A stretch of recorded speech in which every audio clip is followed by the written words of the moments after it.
চারপাশে প্রচুর মানুষের সাথে দেখা হবে, অনেক ভিড় ঠেলে এগোতে হবে, অনেক রকমের কথা কানে আসবে। আর এখানে আপনার যেটা করতে হবে সেটা হচ্ছে ইগনোর। জীবনে কিছু মানুষ আছে যারা আপনার শুধু সমালোচনাই করবে, আপনার জীবনে আবর্জনা ছড়াতে আসবে। তাদেরকে আগাছার মতো উপড়ে ফেলে দিতে হবে। কারণ লাইফটা আপনার, বাউন্ডারিও আপনাকেই সেট করতে হবে। হ্যালো এভরিওয়ান, আসসালামু আলাইকুম। আশা করি সবাই ভালো আছেন। আজকে ব্লগটা শুরু করতেছি বিকেলে, আর বিকেলে একটু বাইরে বের হয়েছিলাম। ফার্স্টে আমি কিছুটা ডাল ভিজিয়ে নিয়েছিলাম মুখে দেওয়ার জন্যে। এমনিতে আমি সচরাচর স্কিন কেয়ার করি না, আর ভাবলাম আজকে একটু করি, তার জন্যই হঠাৎ করে মসুর ডাল ভিজিয়ে রাখা। আর ওই দিন আমি বাড়ি থেকে আসার সময় কিছু ফুলের গাছ নিয়ে এসেছিলাম, সেগুলো আর লাগানো হয়নি। আর এর মাঝে বৃক্ষ মেলায় যখন গিয়েছিলাম তখন 3টা টব কিনে এনেছিলাম, এগুলো এমনিতেই পড়েছিল, তাই ভাবলাম গাছগুলো লাগিয়ে নিই। আর যেহেতু আজকে বিকেলে একটু ঠান্ডা ঠান্ডা আবহাওয়া ছিল, তাই বাইরে বাবুকে নিয়ে বের হয়েছি। এমনিতে প্রচুর পরিমাণে রোদ উঠতেছে ইদানিং, যার কারণে বিকেলের দিকটা বাইরে বের হওয়া হয় না। এইদিকে আমি দা দিয়ে মাটিগুলো উঠিয়ে নিয়েছিলাম, তারপর হচ্ছে ভালো করে হাতে ঝুরঝুরা করে টবে নিয়ে নিয়েছি। আর এগুলোতে অনেকটা ময়লাও ছিল, তাই বেছে নিচ্ছিলাম। কে কে গাছ লাগাতে ভালোবাসো কমেন্টে জানাতে পারো। ছোটবেলায় দেখতাম মেজো আপু মাঝে মাঝেই গাছ কিনে এনে লাগাতো, কিন্তু আমার কোনো সময়ই এগুলোর প্রতি কোনো ইন্টারেস্ট ছিল না।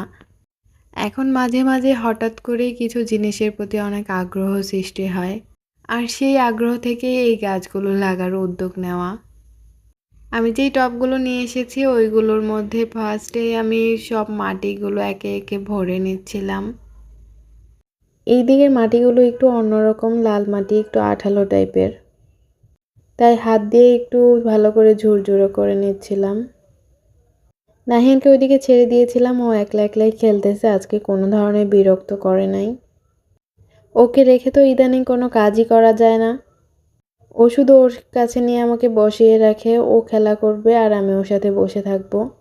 এদিকে আমার টবে মাটিগুলো তোলা হয়ে গিয়ে গাছগুলো প্রায় নেতেই গিয়েছিল, যার কারণে আমি পানিতে ভিজিয়ে রেখেছিলাম। তারপর ওইখান থেকে এনে আমি একে একে ভেঙে ভেঙে সবগুলোতে লাগিয়ে দিয়েছি। আর এই গাছগুলোর একটা সুবিধা আছে, এগুলো হচ্ছে শুধু লাগিয়ে দিলেই হয়, মানে ভেঙে লাগিয়ে দিলেই হয়ে যায়।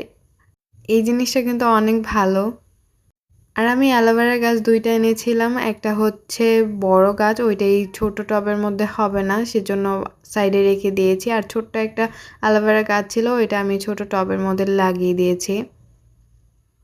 সবগুলো গাছ লাগানো হয় নাই, যেহেতু আমার টবগুলো ছোট, তাই অনেকগুলোই গাছ রয়ে গিয়েছে। পরবর্তীতে কোনো কিছুর মধ্যে আমি ওইগুলো লাগিয়ে নেব।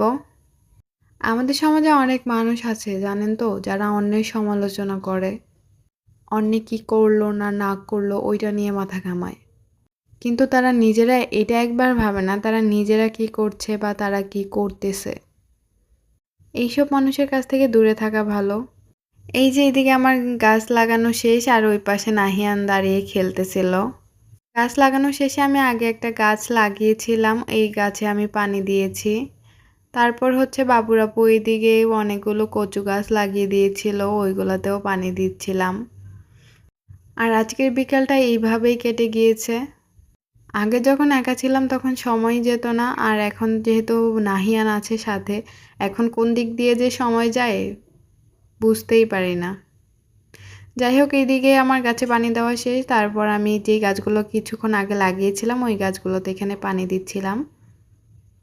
আর এই গাছগুলো আমি বারান্দাতে রেখেছি। গাছে পানি দেওয়া শেষে আমি ভিজিয়ে রাখা মসুর ডালগুলো পাটায় বেটে নিচ্ছিলাম। ভেবেছিলাম অল্প ডাল পাটায় বেটে নিতে পারবো, কিন্তু বাটা শুরু করার পর দেখি হাত পুরো ব্যথা হয়ে গিয়েছে। আর এইদিকে তো আমার পাটা একটু পর পর ঘুরতেছিল, তোমরা ভিডিওটা ভালো করে দেখলেই বুঝতে পারবা। আজকে ভিডিওটা এই পর্যন্তই। যদি ভালো লেগে থাকে তাহলে লাইক কমেন্ট করবা আর সাপোর্ট করবা আমার পেজটাকে। দেখা হবে নতুন কোনো ভিডিওতে। সে পর্যন্ত সবাই ভালো থাকো, সুস্থ থাকো। আল্লাহ হাফেজ।